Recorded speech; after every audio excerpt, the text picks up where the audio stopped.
प्रिय विद्यार्थी, आज के हमारे शिक्षण बिंदु हैं विषय वस्तु विश्लेषण एवं शिक्षा शास्त्रीय विश्लेषण। विद्यार्थियों, अब तक हमने इकाई योजना के चरण और इकाई योजना को कैसे निर्माण किया जाता है उसके बारे में अध्ययन किया।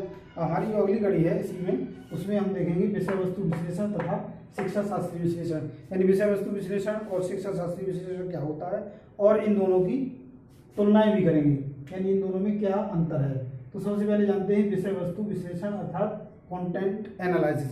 यानी कंटेंट एनालिसिस या विषय वस्तु विश्लेषण क्या होता है उसके बारे में हम जानते हैं। तो जिस प्रक्रिया के द्वारा हम किसी विषय, किसी वस्तु को उसके विभिन्न भागों, जैसे वह किस किस से मिलकर बनी है, छोटे छोटे खंडों में विभाजित करना, उसके अवयवों में, भागों में व्यक्त करना, उसको हम क्या कहते हैं, विश्लेषण के बारे में जानते हैं कि यह एक विश्लेषण होता है। आगे हम देखते हैं कि जो विश्लेषण है, किसी भी शिक्षण इकाई को, जो हमारा शिक्षण इकाई है यानी हम जो पढ़ाने जा रहे हैं वह शिक्षण इकाई को उसके विभिन्न प्रकरणों, भागों, अवयवों तथा अवधारणाओं विशेष में बांटने की क्रिया को हम उसका इकाई विश्लेषण या यूनिट प्लानिंग के नाम से जानते हैं। इसी प्रकार किसी विषय की विशेष विषय वस्तु को इस प्रक्रिया के तहत बांटना या निर्धारित करना, जैसे पाठ्यक्रम की विषय वस्तु को उसके विभिन्न भागों में, इकाइयों में, उप इकाइयों में, खंडों में, उपखंडों में और उसके इतने छोटे स्तर तक ले जाना जिससे हम बच्चों को आसानी से समझाने में समर्थ हो पाएँ। उनकी मेंटेलिटी के आधार पर, उनके जो क्लासरूम है उसके आधार पर और हमारे पास शिक्षण सामग्रियाँ हैं उसके आधार पर हम जो विभाजन करते हैं उसे हम विषय वस्तु विश्लेषण के नाम से जानते हैं। आगे आइए देखते हैं शिक्षा शास्त्रीय विश्लेषण, पेडागोजिकल एनालिसिस। इन पेडागोजिकल एनालिसिस क्या होता है, जब हम हमारे जो शिक्षण बिंदु हैं उन शिक्षण बिंदुओं को, जैसा कि नाम से देख रहे हो, शिक्षा शास्त्रीय विश्लेषण, शिक्षा शास्त्र और विश्लेषण दो शब्दों से मिलकर बना है। जब हमने विषय वस्तु का विश्लेषण शिक्षा शास्त्र के नियमों के आधार पर किया हो तब हम उसे शिक्षा शास्त्रीय विश्लेषण कहेंगे। शिक्षा शास्त्र विश्लेषण से तात्पर्य शिक्षण का विज्ञान अर्थात टीचिंग ऑफ साइंस।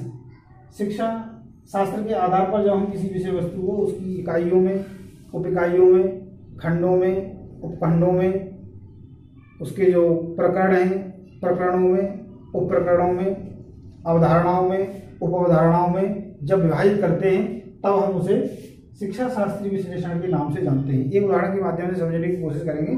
जैसे जब हम कोई एक चाय का प्याला पी रहे हैं तो हमें महसूस होता है कि यह किससे मिलकर बना होगा, तो उसका विश्लेषण करने पर हमें पता चलता है कि इसमें हमने पानी मिलाया है, दूध मिलाया है, चाय मिलाई है, चाय की पत्ती मिलाई है, साथ में अदरक, इलायची, इस प्रकार के तत्वों को मिलाया है और एक निश्चित समय में इसको आग पर गर्म करके तब बनाया गया है।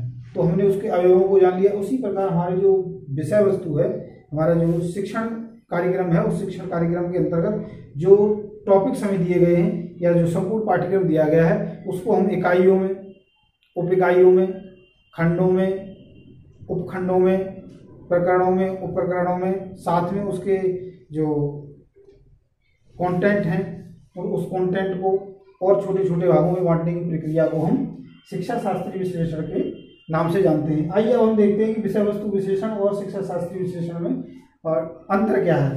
तो विषय वस्तु विश्लेषण का तात्पर्य है कि जब हम किसी प्रकरण को, किसी विषय वस्तु को, उसको उसकी संरचना के आधार पर, जैसे हमने अभी उस चाय के खंडों को देखा था, ऐसे ही उसकी संरचना के आधार पर उसको हम विभाजित कर देते हैं कि वह किन चीजों से मिलकर बनी है, तो हम उसको विषय वस्तु विश्लेषण कहेंगे। अब हम बात आती है शिक्षा शास्त्रीय विश्लेषण क्या है। तो शिक्षा शास्त्रीय विश्लेषण के अंतर्गत हम इस बात को ध्यान में रखेंगे कि हमने जो विश्लेषण किया था उसके अवयवों का, उसके निर्माण के आधार पर, उससे थोड़ा सा हटकर है कि अब हम जो विश्लेषण करेंगे वो हमारे शिक्षा शास्त्र के नियमों के आधार पर होगा कि हम बच्चे को जो पढ़ाने जा रहे हैं वो किस तरीके से पढ़ाएं, और उस पढ़ाने के तरीके के आधार पर जब हम विभाजित करेंगे तब हम उसको शिक्षा शास्त्रीय विश्लेषण करेंगे। और शिक्षा शास्त्रीय विश्लेषण एक ऐसा विश्लेषण है जो हमारे शिक्षण को बहुत प्रभावी बना सकता है और हमारे बच्चों तक हमारे ज्ञान को सही दिशा में ले जा सकता है। तो आगे हम जानते हैं जो हमारे शिक्षा शास्त्रीय विश्लेषण है उसके सोपान क्या है। तो आइए प्रिय विद्यार्थियों, अब हम देखते हैं शिक्षा शास्त्रीय विश्लेषण के सोपान, steps involve in the process of pedagogical analysis. यानी इसके स्टेप्स क्या हैं, किस प्रकार से हम शिक्षा शास्त्रीय विश्लेषण करते हैं। सबसे पहला बिंदु है प्रस्तुत प्रकरण एवं इकाई की विषय वस्तु का विश्लेषण। सबसे पहले हमें जो प्रकरण दिया है, प्रकरण अर्थात उपविषय या टॉपिक, उस टॉपिक का एवं इकाई का विषय वस्तु विश्लेषण करेंगे। फिर उसके बाद दूसरा बिंदु है उस प्रकरण एवं इकाई, यानी जो पहला बिंदु था उसके आधार पर से संबंधित शिक्षण अधिगम के उद्देश्यों को व्यवहारिक शब्दावली में लिखना। यानी हमने जो पहले विश्लेषण किया था उसी को अब हम व्यवहारिक उद्देश्यों को, जो हमने उद्देश्य व्यवहारिक लिए हैं कि बच्चे के व्यवहार में क्या बदलाव आएगा, हम जो शिक्षण प्रदान करेंगे उसके बाद वह क्या सीख जाएगा, उसको स्पष्ट शब्दावली में लिखना। उसके बाद है निर्मित अनुदेशनात्मक उद्देश्यों की प्राप्ति हेतु।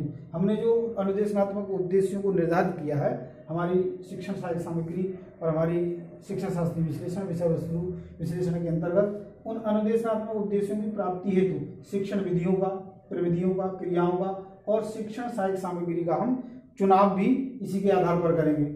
चौथा बिंदु है प्रकरण की शिक्षण अधिगम प्रक्रिया के उपरांत, यानी हमने जो प्रकरण, हमारा जो प्रकरण है यानी उपविषय टॉपिक है, उसकी शिक्षण अधिगम प्रक्रिया पूरी कर ली। उसके उपरांत हम मूल्यांकन की जो विधियां हैं उन विधियों को, उन टेक्निक्स को अपनाएंगे और उनका डायग्राम के माध्यम से समझते हैं कि शिक्षा शास्त्री विश्लेषण किस प्रकार से एक दूसरे से जुड़ा हुआ है। तो इसके सेंटर में हमने लिया है शिक्षा शास्त्रीय विश्लेषण।